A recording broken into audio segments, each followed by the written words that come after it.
大家好，我係楊雅智，福生無量天尊。今日咧就同大家去分享一下邊啲地方係可以令到我哋咧靠近去住，而且會做事會越嚟越順利，事半功倍嘅。因為咧2026年咧係農曆嘅丙午馬年啦，馬年火氣係特別旺嘅，象徵住行動力強啊，機會又多，但係咧就好容易心浮氣躁同埋定唔落嚟嘅。尤其咧係屬馬嘅朋友仔啦，喺2026年咧就更加要調整好自己嘅生活節奏啦，優化居住嘅環境咧係今年關鍵嘅年份嚟嘅。咁古人咧亦都有話啦，吉地就不在遠，近處咧就有良鄰嘅。咁住宅周圍嘅環境咧，佢唔單止咧係影響我哋日常嘅方便啦，仲會潛移默化咁樣咧去影響我哋嘅狀態嘅，帶嚟好多唔同嘅機遇嘅。咁第一個地方咧就係靠住學校去住啦。學校咧係民氣匯聚嘅地方啦，書聲朗朗，陽氣又乾淨。咁住喺呢一度附近嘅話咧，可以借到佢嘅文昌之氣啊。無論係求學升職定係搞創意，或者你今年咧係好想去考一啲證書，都係好有幫助嘅。2026年咧競爭咁激烈啦，一個沉穩嘅環境咧可以幫你冷靜咁樣去做決定，捉緊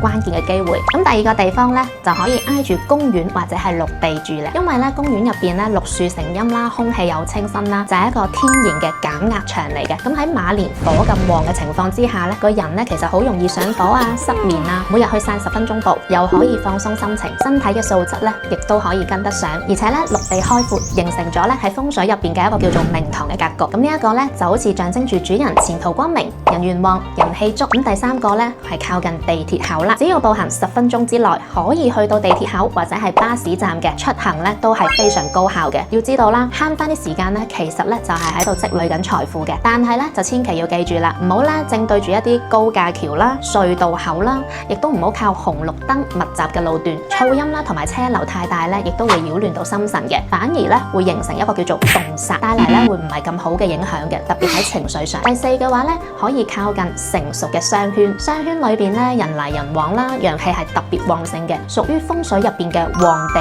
咁陽宅十書入邊咧亦都有講過啦，人氣旺處百煞不侵啊！住喺呢一度附近嘅話咧，唔單止生活方便，仲更加容易遇到合作機會，結下生意嘅緣分。特別咧2026年咧一個中心地帶咧係屬於我哋嘅桃花位，所以多啲去市中心咧對我哋嘅人緣咧亦都係好有幫助嘅。不過咧要留意翻噪音同埋雜氣啦，可以用一啲厚嘅窗簾啊或者係綠植去擋下佢。第五，最可以靠近咧就係文化場所啦，因為好似老街啊、書院呢一啲咁嘅地方咧，經過幾百年嘅沉澱啦，氣場厚重又穩定，可以令到個人咧靜下心嚟去思考啊。屬馬嘅人咧天生行動又快啦，性子又急啦，經常去呢一啲地方行下咧，就啱好可以以靜制動啦，避免因為衝動而錯過一啲好長遠嘅利益。呢類地方咧特別係適合創業或者係管理層，無論係佈置居所定係話辦公室都係好合適嘅。咁大家咧就一定要記住啦，近唔代表咧叫你緊貼，譬如好似醫院啊、車站啊，就要保持翻適當嘅距離啦。而公園、學校咧